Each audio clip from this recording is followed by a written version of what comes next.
পৌষ অর্থাৎ 23শে ডিসেম্বর শান্তিনিকেতনের ছাতিমতলায় ব্রহ্ম উপাসনার মধ্য দিয়ে সূচনা হলো বিশ্বভারতীর ঐতিহ্যবাহী 182তম পৌষ উৎসবের। ভোরের শান্ত পরিবেশে উপাসনায় অংশ নেন দেশ বিদেশের অসংখ্য দর্শনার্থী, আশ্রমিক ও শিক্ষার্থীরা। এই ঐতিহাসিক অনুষ্ঠানে উপস্থিত ছিলেন বিশ্বভারতীর উপাচার্য প্রবীর কুমার ঘোষ, বীরভূমের জেলাশাসক ধবল জৈন, বীরভূম জেলা পরিষদের সভাধিপতি ফাইজুল হক ওরফে কাজল শেখ, জেলা পুলিশের শীর্ষ আধিকারিক সহ প্রশাসনের অন্যান্য কর্তারা। তারা সবাই রবীন্দ্রনাথ ঠাকুর প্রবর্তিত শান্তি, সম্প্রীতি ও মানবিকতার আদর্শে অনুপ্রাণিত এই উৎসবের গুরুত্বের কথা তুলে ধরেন। ব্রহ্ম উপাসনার মধ্য দিয়ে পৌষ উৎসবের সূচনা বিশ্বভারতীর এক প্রাচীন ও গৌরবময় রীতি।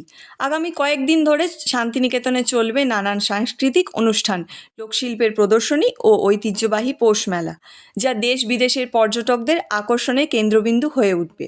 উৎসবকে কেন্দ্র করে শান্তিনিকেতন এলাকায় কড়া নিরাপত্তার ব্যবস্থা করা হয়েছে। প্রশাসনের পক্ষ থেকে জানানো হয়েছে যাতে কোনো রকম অপ্রীতিকর ঘটনা না ঘটে সেদিকে বিশেষ নজর রাখা হচ্ছে। ঐতিহ্য, সংস্কৃতি ও রবীন্দ্র চেতনায় ভর করে আবারও শান্তিনিকেতন হয়ে উঠল পৌষ উৎসবের মিলনক্ষেত্র। আজকে ছাতিমতলাতে প্রত্যেক বছরের ন্যায়, যেটা যুগ যুগ ধরে চলে আসছে, 182তম সাংবাৎসরিক উৎসব পৌষ মেলার শুভ সূচনা হলো উপাচার্যর হাত ধরে। সেখানে উপস্থিত ছিলেন বিশ্বভারতীর সমস্ত কর্তৃপক্ষ, বীরভূম জেলা প্রশাসনের কর্তা ব্যক্তিরা উপস্থিত ছিলেন, ডিএম সাহেব উপস্থিত ছিলেন, আমরাও সকল উপস্থিত ছিলাম। সর্বোপরি কয়েক হাজার মানুষ যারা বিশ্বভারতীর সঙ্গে প্রত্যক্ষ বা পরোক্ষভাবে জড়িত, প্রত্যেককে উপস্থিত ছিল। শুভ সূচনা হলো।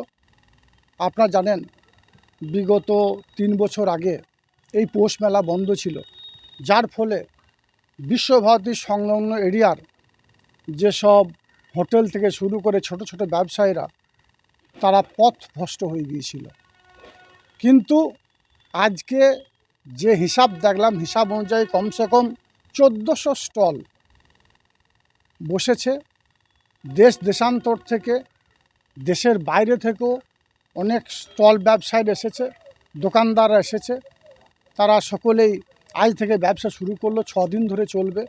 আপনাদের মাধ্যমে সারা বাংলা তথা ভারতবর্ষ তথা ভারতবর্ষের বাইরে থেকেও যারা এই মেলা প্রাঙ্গণে আসবে, তাদের উদ্দেশ্যে বীরভূম জেলা প্রশাসন এবং বীরভূম জেলা পরিষদের পক্ষ থেকে আপনাদেরকে শুভেচ্ছা জানাচ্ছি, সাধুবাদ জানাচ্ছি। আসুন, মেলা প্রদক্ষিণ করুন, মেলার আনন্দ রস উপভোগ করুন, বাউল গান শুনুন, বিশ্বভারতী রাঙামাটি বীরভূমের রবীন্দ্র শীত বিজড়িত এই বোলপুরের পৌষ মেলার আনন্দ উপভোগ করুন।